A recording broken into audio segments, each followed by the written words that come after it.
So welcome to the first video in this series, all to help you with how to make a fantastic new start. So it's a new year, I'm excited, last year is gone, let's crack on. So this video is all going to be about how do you create a habit and how do you make sure that it sticks.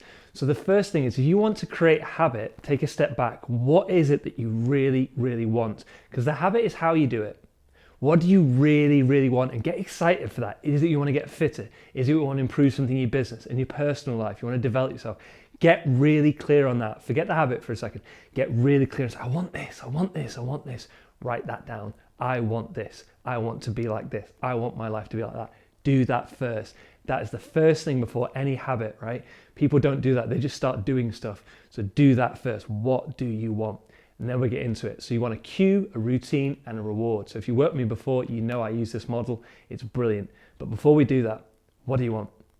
Then the cue, C-U-E. It is before you do anything, you need a physical cue, something visual that you can see that makes you think, I need to do this thing. So if it's, I want to go running, you've got your running stuff ready the night before. So when you wake up, when you don't feel like it, it's just there.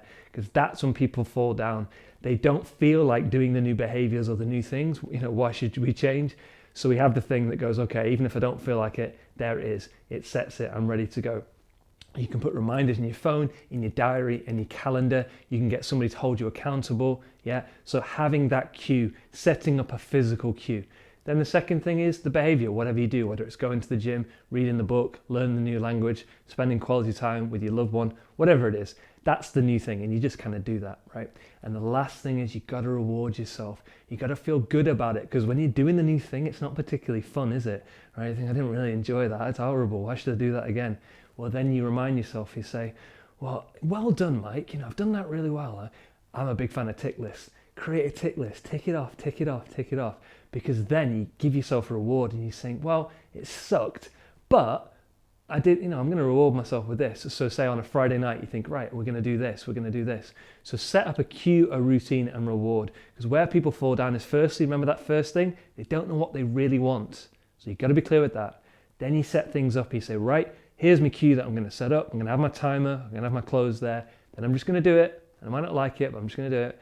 But I'm going to reward myself. I'm going to feel really good. Now that process you can use for any habit. And you might say to me, well, at what point does it become easier? At what point do I just it becomes feeling more ingrained? 3 weeks is a good one. I always say 3 weeks minimum. When you've got something that's 3 months, you might think 3 months is a long time. 3 months can be like a lifetime habit. Now think about it. 3 months, 50 years, chances are it's worth it, all right? So that's how you set up a fantastic habit that will stick. And if it doesn't stick, or if you think back to habits that have fallen apart, chances are you fell down in one of those 4 areas. You got them all set up, right? You're good to go, and you're going to be great. And as always, if I can help you with these things, I'd love to. Just let me know. Best of luck.